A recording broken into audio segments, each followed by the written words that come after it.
Hello everyone. So my name's Cara and I'm this year's president of the University of Melbourne Student Union. So I'm here to finish up the day with our star panel of students and also Service Star award-winning staff who are here to talk about their perspectives from both a student, and I'll say student rather than a customer because I rather loathe that word, from a student perspective and from a staff and a provider perspective as well. So starting at this end, we've got Isabel Hodges, who's a biomedicine student advisor from the MDHS Student Centre.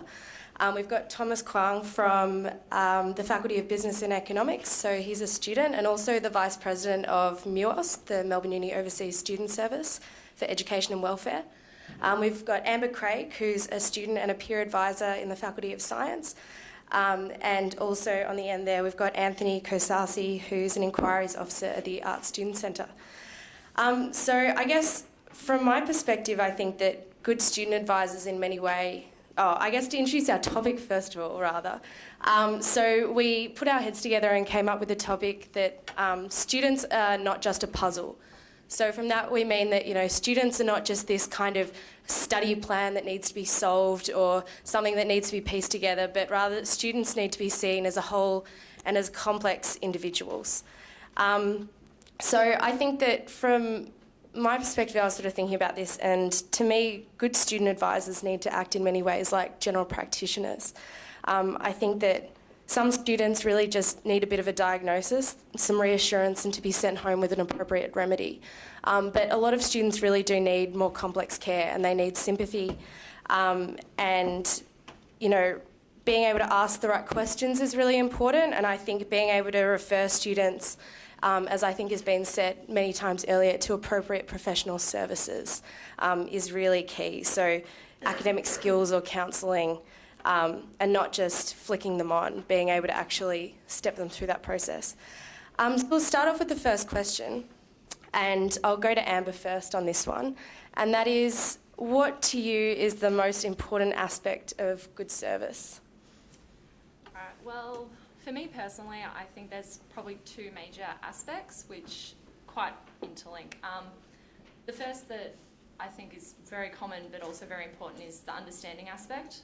So by that I don't just mean, you know, understanding what the problem is. It's more, you know, understanding maybe the backstory, so like what I've gone through to get to the point that maybe I'm seeking the student services advice, or also the knowledge aspect. So as mentioned previously, the idea of breadth, you know, a lot of students don't understand that, or you know, there's quite a few things that they've managed on their own, and now they need that extra assistance sort of from the experts.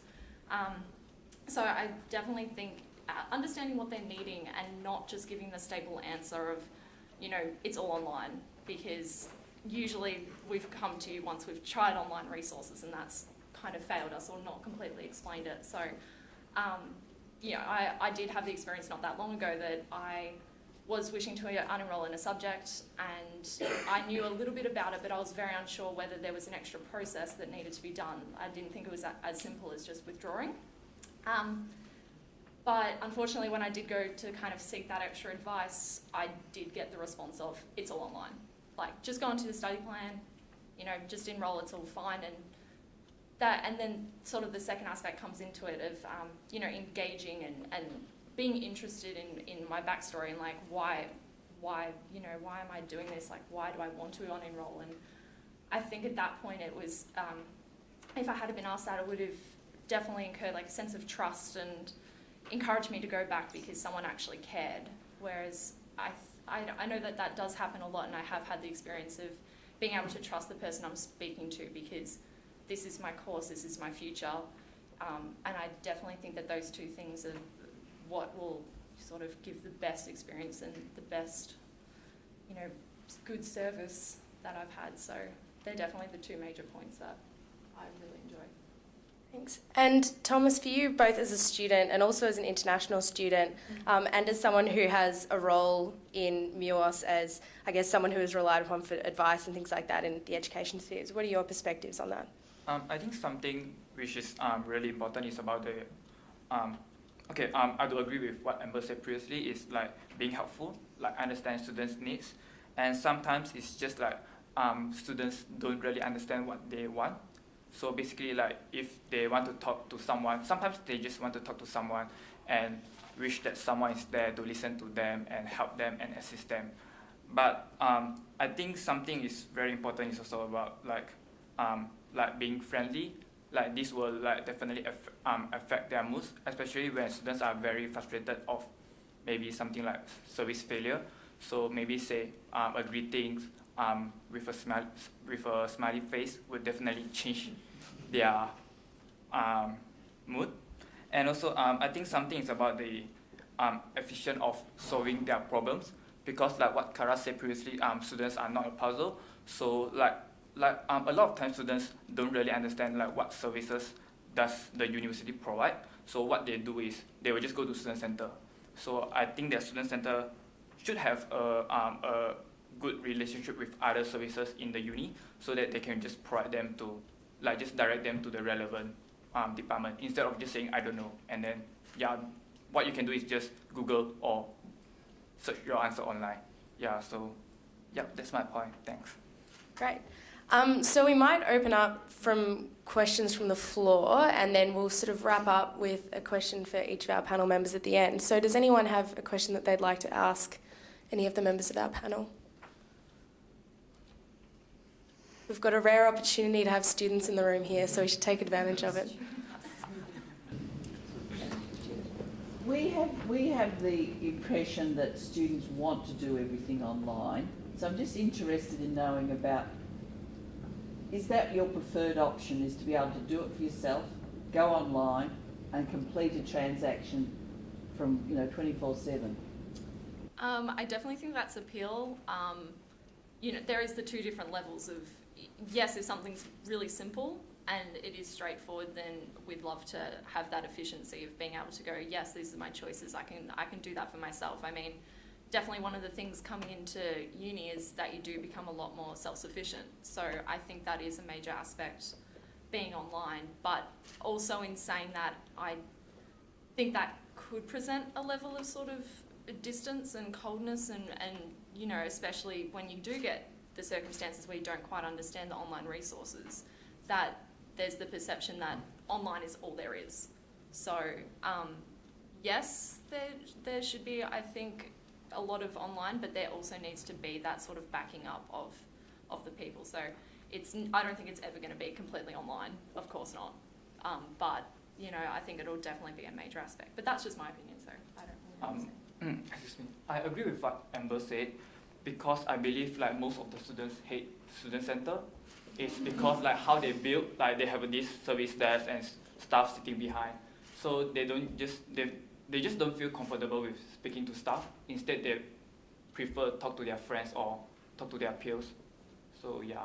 I think, yeah, on that point with, I think that from my perspective, the format's great. Like, does have to be that kind of, you guys need your facilities, you need the computers, you need the being able to go back and talk to other colleagues and to sort out something. But I think one of the hard things is when people say, I really don't like student centres, it's probably because, as I was saying, that a lot of things are online. So generally when you go to see someone in person, it is for the negative aspects. So there is that sort of sense of negativity towards the centre that's not obvious. It's not really reflecting on the surface, but it is the perception of the student that they're going there within that mood and for that circumstance. It's not like they're going in to be like, oh hi, I just wanted to kind of chat and see what's going on. How are you enjoying the weather? It's like, this is my issue. Like, please help me. So, yeah, I think that's really hard. And then the efficiency of it,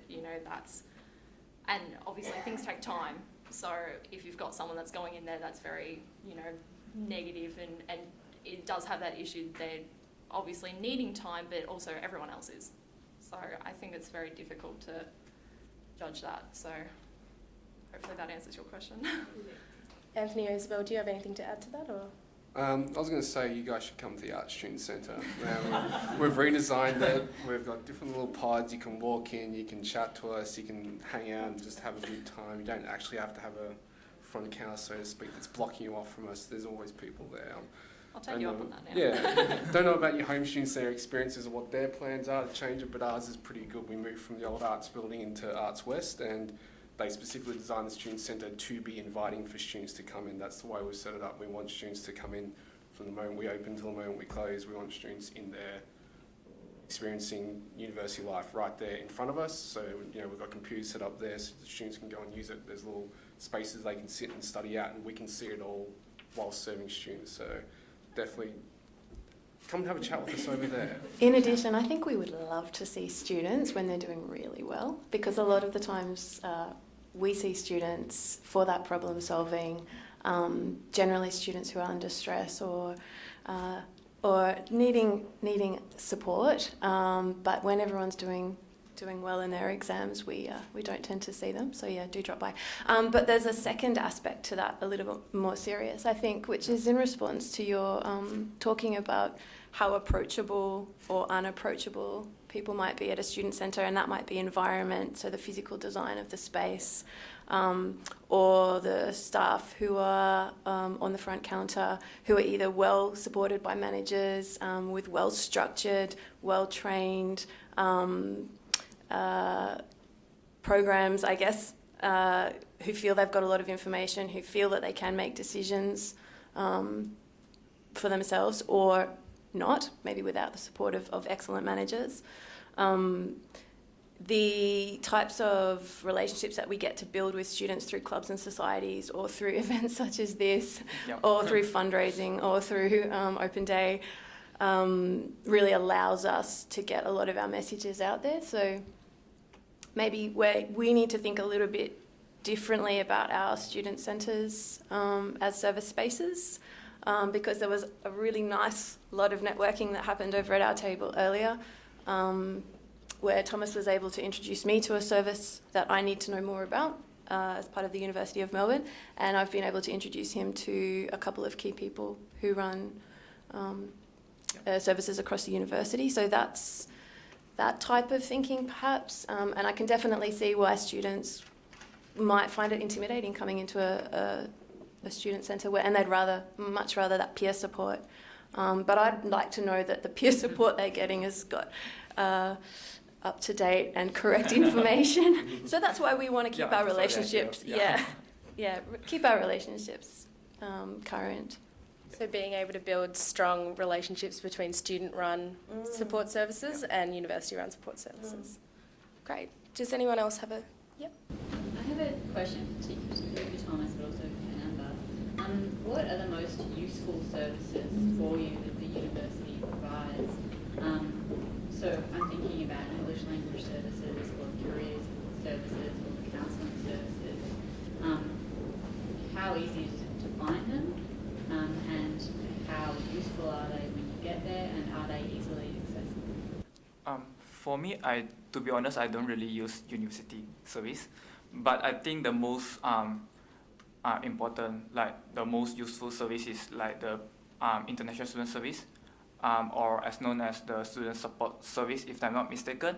So basically what they do is they provide a one-stop service for all the students, where students have like issues facing with financial issues or housing issues. They can just go to their service and just have a talk to them, and then they can get their problem solved. Mm-hmm. So basically I think like what I mentioned previously is like the efficiency. Like students don't like their problems to be solved like 1 week after. They prefer to be solved like as soon as possible. Yeah. I'm sort of in a similar boat that I haven't specifically employed the services myself. It's funny you mentioned that, because I am actually endeavouring to do that myself. I'm really interested in the academic skills for writing, for preparing myself to go into postgrad and things like that. So in saying that, I haven't really looked into it, but I do believe that it's, especially that service, I know is very accessible. I do know some friends that don't quite understand what some of the services are. So in perspective, sort of like the disability ones, like people that are chronically ill, you know, my friend doesn't really know if she qualifies or what that would mean, and she doesn't really know where to go, and also that sense of vulnerability that she doesn't really want to confide in someone as yet. Also with your, I think you mentioned the careers aspect. The department I'm involved in is quite intimate and small, so I've actually gone straight to lecturers and things like that. I do know that there's obviously sort of more university ones that are there, but I have just kind of gone a direct route myself and seek that sort of alternative. So, yeah, and I think there's heaps of services. It's just a matter of, I think there is a list online, which I've looked at myself to kind of be aware of what's there, but yeah, I'm not sure how readily people kind of understand what it means to qualify. That's probably one issue, I would think. Yep. My question's mostly for Thomas. Given that you mentioned you have used the Student Services Centre and that space with international student services, how did you find the environment and the service provided? And is there anything you would recommend or suggest that we could be doing differently in terms of providing service to students in that space? So so you just what you asked is about the environment in the student service, right? I don't know, like, because for me, I feel that like because like MEOS, we do provide peer support. So and we also have this like student lounge for international students. So maybe students feel more comfortable to come and talk to us, and they don't feel that like they are talking to a staff. So yeah, I think that makes some difference to students. Where I think like most of the international students, they are shy, like because of their nature. So maybe they prefer to talk to their peers, or maybe just do all the just go and do all the online search for the information that they need. Yeah. Is there, I was curious, is there a sense of sort of camaraderie amongst international students? Because if, I don't know, when you're talking about groups and things like that, whether it's, yeah, like it's very much like you guys kind of know one another a bit more intimately probably than we do. Is that an aspect of it, or? I think some important issues that we are currently facing is international students. They it's very hard for them to join with like the local community. Like this is what we are trying to do, is to bridge the gap between local students and international students. I think it's because like, you know, like most of the international students, they will try to stick back with their someone from their home country, but like these are the people that are facing most of the difficulties when compared to the local students. Yeah. Sorry, Thomas, we're excluding everyone except Thomas. This is not particularly related to this, but I'm curious about your role in MEOS's education and welfare. Is that separate from Lindsay Motteram's welfare part of MEOS? And what do you actually do? I believe Lindsay is from AMSU, right? Yeah. So, yeah. Yeah, so just so Lindsay's the sort of whole of students welfare officer, and Thomas focuses specifically on the welfare of international students. Yep. So we what I do is I try to identify the issues that the international students face. Like we are having the international student survey coming up next week to identify the issues that the international students concern the most. And also we have these events, something like I've talked to Sally about the inviting her to come to one of our events to give talks to students about like how to deal with safety issues. And also I have some meetings with like the external parties. Like we have this AFIS or CISA, which is the international student representative at national level. Yeah.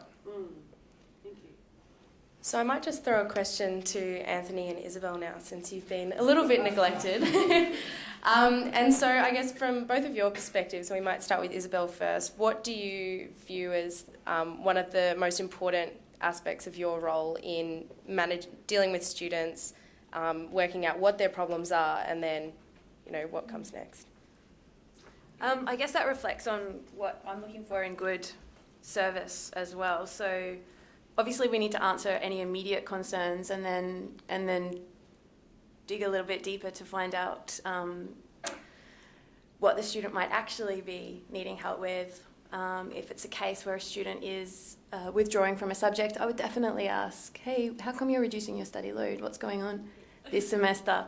For me, what's really important is, what's important in my workplace, but as well, I guess, for a sense of satisfaction in my role is having that personal connection with a real human, which is what I look for in when I'm a customer in an interaction, and I hate the word customer also in a university setting. So I understand that there are elements, Simon and Zane, of the customer, but looking at our students holistically as people that are developing through education, as people who are going through some pretty amazing changes in their lives.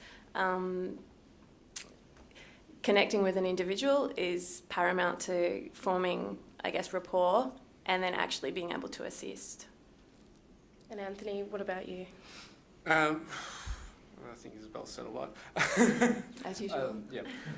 Look, the main thing I get with, if I'm dealing with students, is being able to ask them questions, having options for them, and then giving them an answer. That's the main thing. If every student I deal with has that experience with me, I think they're halfway to getting somewhere with what they want done. So it doesn't really matter what question they're coming to me with. If I can ask a question about it, it's helpful for them. If I've got an option around it for them, it's helpful for them. If there's an answer for it, then it's helpful for them. So ultimately, that's what I want students to be coming in and seeing with us, with our student service.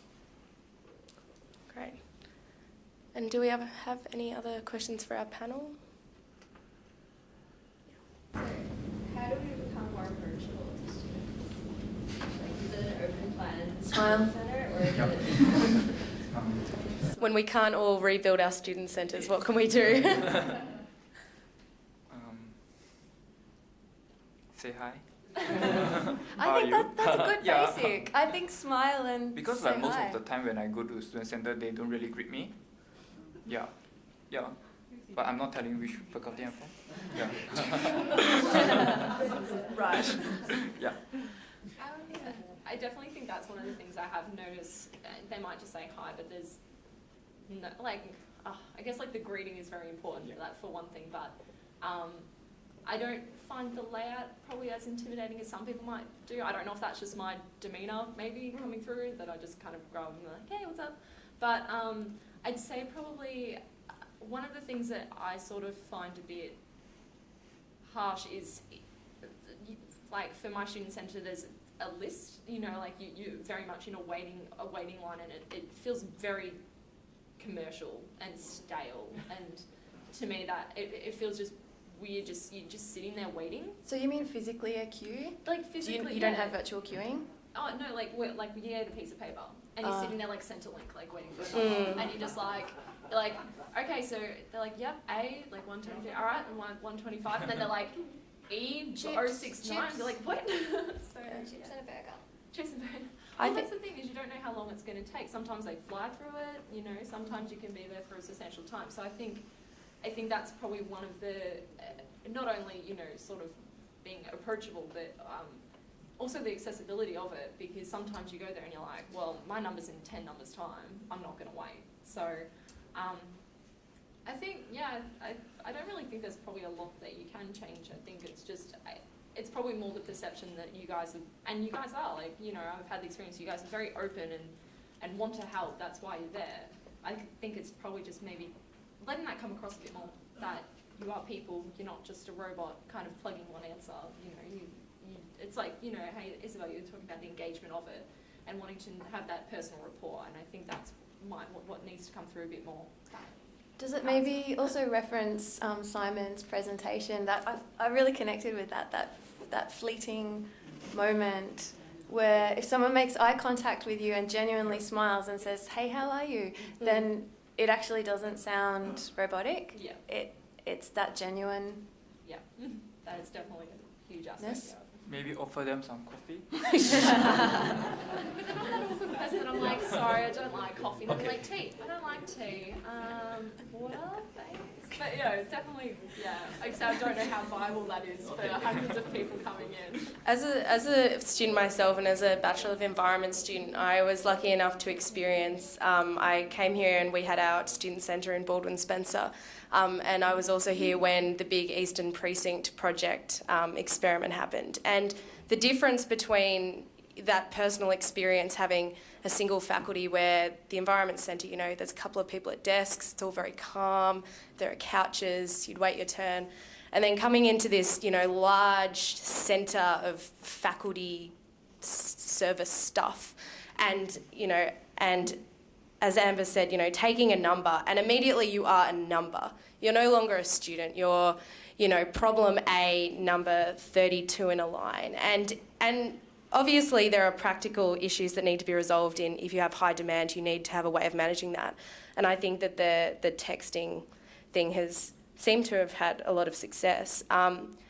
But, being a number in a queue, that already puts students in this mind frame of, oh, no one cares about me. And I think that really needs to be reflected on as well. And even though it's just a simple kind of, it's obviously a tool for managing load, it does create that barrier and that immediate kind of sort of anonymity. Talking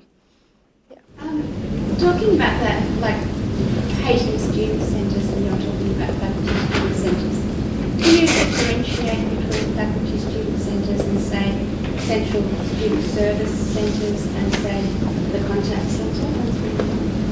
Or do you see them all as the same thing? Me or? Oh, I'm a student. I think it's different. Like for me, I would prefer someone who knows what the issues that I'm facing to be there and trying to help me to solve the problems. So yeah, that's from my point of view. So you see them as different entities, though? Yeah. Yeah. And I suppose they perform very different roles, but in many ways, students, I think, go to places like 1-3 Melbourne, their student centres, with fairly similar issues in that, it really is a point of referral a lot of the time, and going, I'm having problems and I need someone to help me, and I don't care who it is, I just need someone, and I need someone to tell me where to go. But I think students do definitely differentiate between. I personally, I haven't really had to go to the different sort of faculties, but I think they're definitely different. In my mindset, it's just there's, your student centre, and then they obviously come together to obviously assist each other and, work together, but I do believe that they're different. So whether, I don't know if that comforts you, that they are different, or... Well, they've got different roles.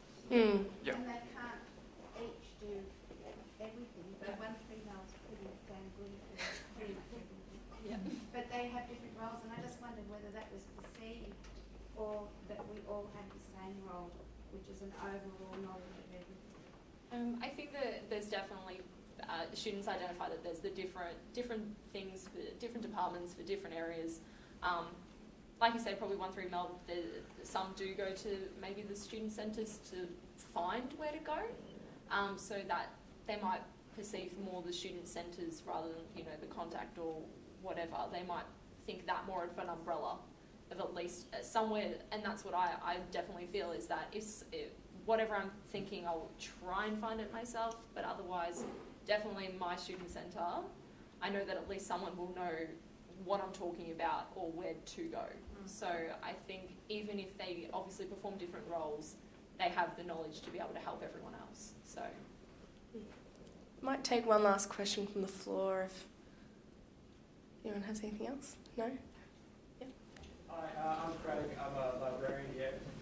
There seems to be a unanimous hatred of taking numbers. Just more put you on the spot. Do any of you have any ideas about more effective ways that we can manage that or alleviate that? I know, Amber, you mentioned maybe if you knew how long it would take to go to your turn, that would help. That's exactly what the Q systems set out to hopefully achieve. So with QLess, you text in to a number to say, for example, for commerce, you text BCom to that number, or for arts to that number, save that number in your phone. You automatically receive a message saying you've got 12 minutes. There are updates. You've now got 5 minutes. Please make your way to the student centre. So you don't have to physically be anywhere near your student centre. There's also a lot of options. So for users that are a bit cynical, you can rejoin the queue, you can opt out, there are quite a few different options with using that. And the student centres that have it, I think, have found that aside from the initial learning process for everyone, both students and staff, it's been really useful, really effective. And it also removes that very daunting physical queue of people. Also, it's a waste of time to wait for 20 minutes. At the start of semester, we have 45-minute queues. No longer. People just come over to the student centre when they get a text. Yeah. I definitely think that's a huge appeal. Like, you know, how you're saying, especially, you know, I can't remember who brought up the burger and fries, but, you know, at least you have that sense of time. So if there is an extraordinarily long wait, especially at the start of semester, that inevitably does happen, that, you know, you can go do something else. You can catch up with friends or have a little bit of study or just be outside and not be overwhelmed by the amount of people in there, because that can sometimes amplify what you're feeling. You know, if you're feeling overwhelmed, to be around other people that are feeling similar, it sort of, it does not help. So I think, yeah, if that can be brought into a lot of the different centres, which I know that it already has for some of them, that definitely would create a lot less boundaries. So I'm looking forward to it. All right, so we'll wrap up with one last question to our panel, and that is, how important is what someone and the staff at that service point do to mitigate when things are not working? So I think here we're particularly thinking about our online systems. So we'll start with Anthony. How important staff are.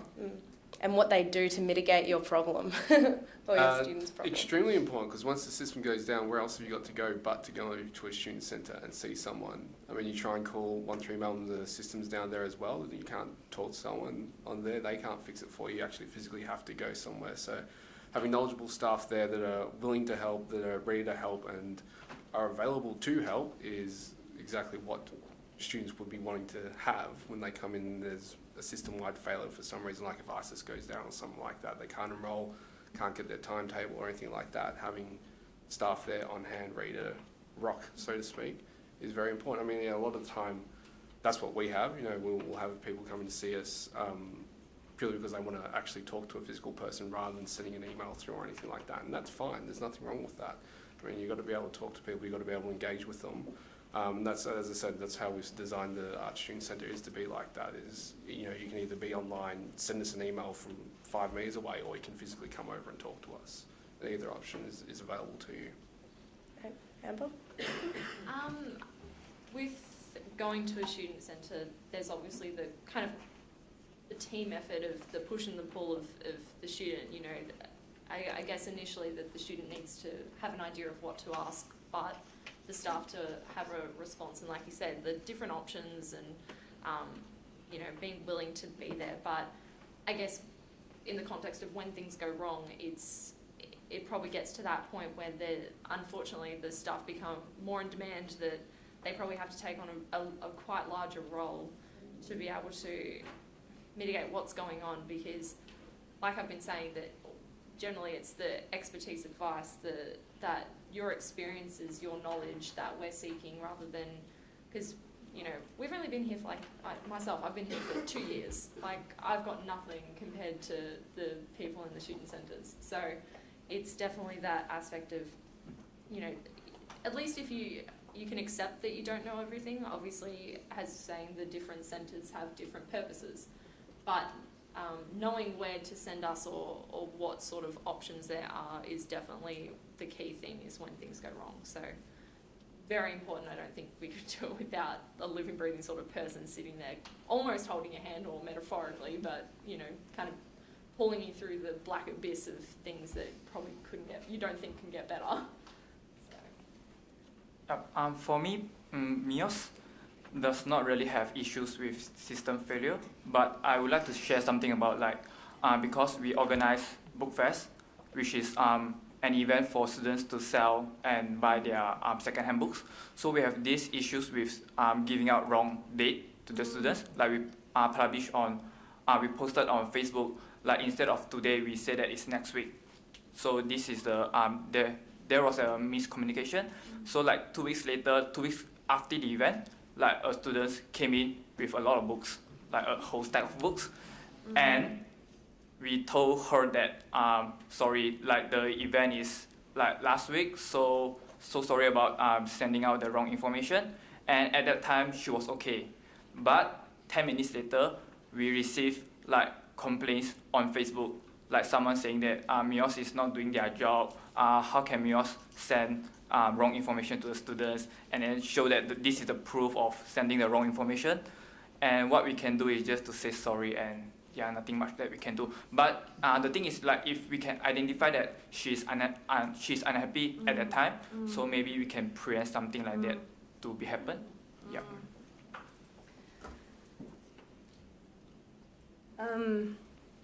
Yeah, I guess acknowledging the person's emotions, whatever they are, be it anxiety or stress or frustration, is the most important thing. And I guess one of the basics that's always covered in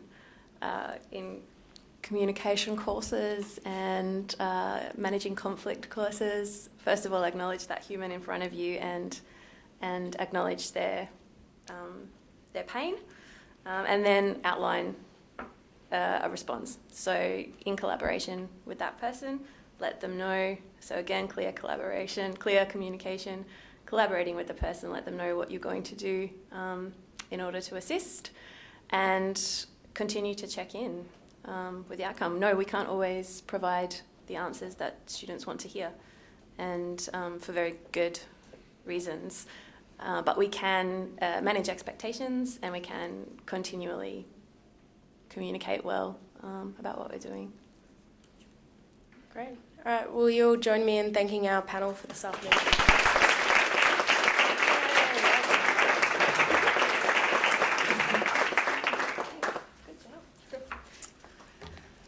Thank you. Thank you to our wonderful panel, Cara, Isabel, Thomas, Amber and Anthony. Thanks again. I think we'll do that again.